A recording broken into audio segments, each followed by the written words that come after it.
just wanted to do a little introduction about me. I'm originally from England. I came here in the early 90s to San Francisco. Basically, grew up there. And the reason I love San Francisco is I was always a bit of a weirdo, red hair. Ashley at the time was a boy's name, so I was picked on for those kinds of things. And I was a little plump as a girl. So I got bullied a lot, and I'm dyslexic. So I was called out for being, couldn't spell my name, couldn't do certain things. And San Francisco, for the first time in my life, was like, the weirder and the crazier you are, the doors are always open. And that was a big, like, change in how I viewed myself, to be accepted on a much bigger scale, and for it to not matter, got red hair, it's fantastic. You have an accent, fantastic. So what, you can't spell, who cares?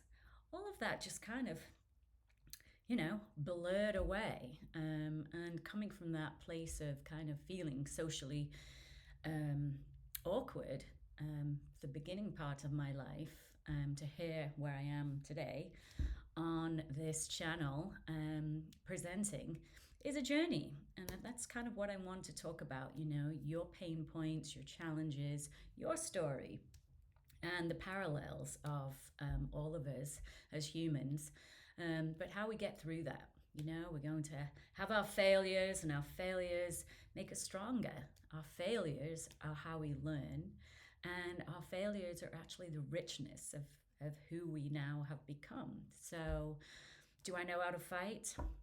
Yes. But I don't want to fight anymore. But I do want to be seen, loved, appreciated, and heard, right? So I loved a show, which might relate to some of you, because I'm an old lady. But there was a show on NPR called Car Talk, and it was two brothers from Boston. I won't even try to do their accents, but they were hysterical. But their whole premise, their whole reason to be on the show, which called Click and Clack Car Talk, was to help people with their cars. And people would literally call into the show, and they'd be like, "Oh, does it sound like click, cluck, clink, and the person would say yes, and like, "Oh, that's your carburetor, it's blah blah blah." Well, that's kind of, and there was lots of laughter between them, which then was an infectious sort of chain reaction. And I want to bring some of that sentiment into this podcast, inviting people in. It is women related, so I do want to keep that narrative. So with a female of the car part, and if that makes any sense at all. And to bring in topics of interest, things that you feel that you have something that you want to share. Like I said, who knows, you could be invited onto the show. I'm just the host. But a little bit about me. San Francisco is where I grew up, like I said.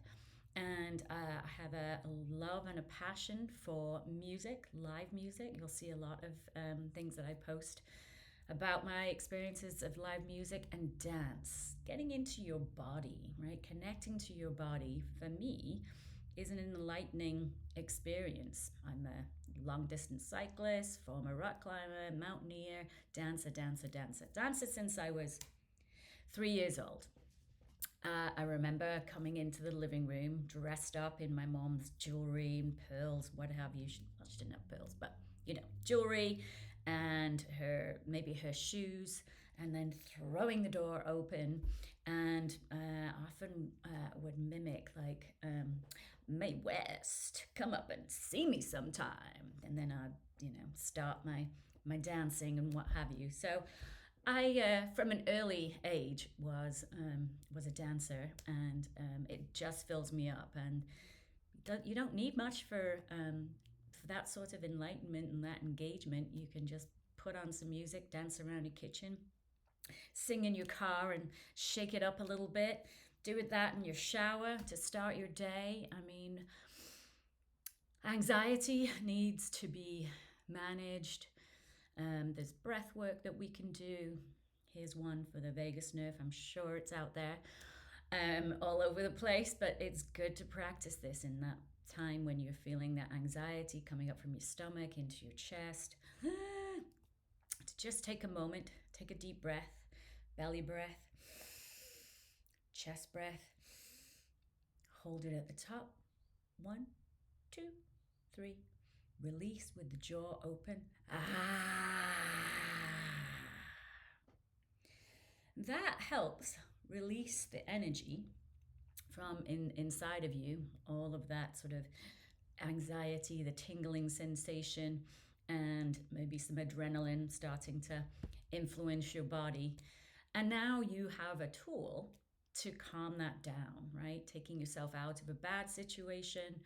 If it's at work, going into the bathroom, having an excuse, calming yourself down, breathing. If you can, go outside, look up at the blue sky or the sky. This looking up helps also.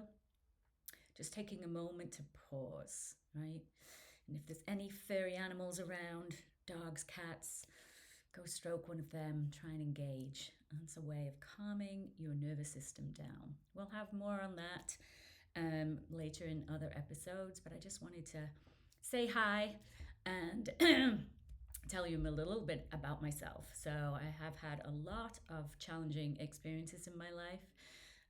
My parents grew up in wartime, and so it restricted who they were as parents. I have forgiven them, but there was a lot of neglect and abuse.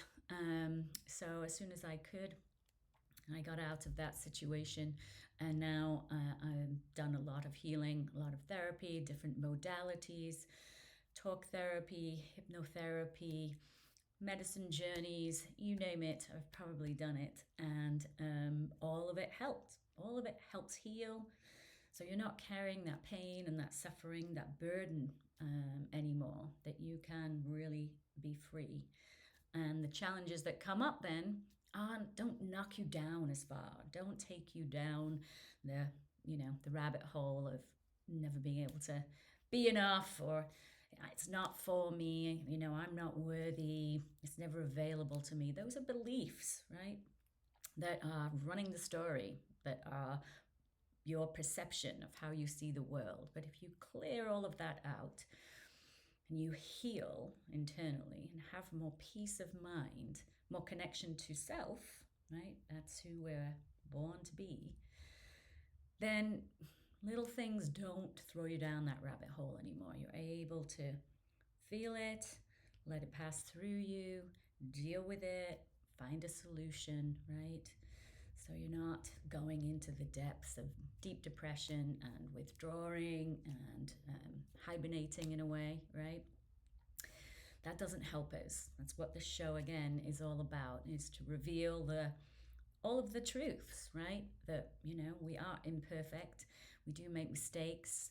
Things do impact us, but it's how we respond. It's how we respond to the person we're dealing with that's triggering us, and managing the triggers internally. So, and also having some fun, right?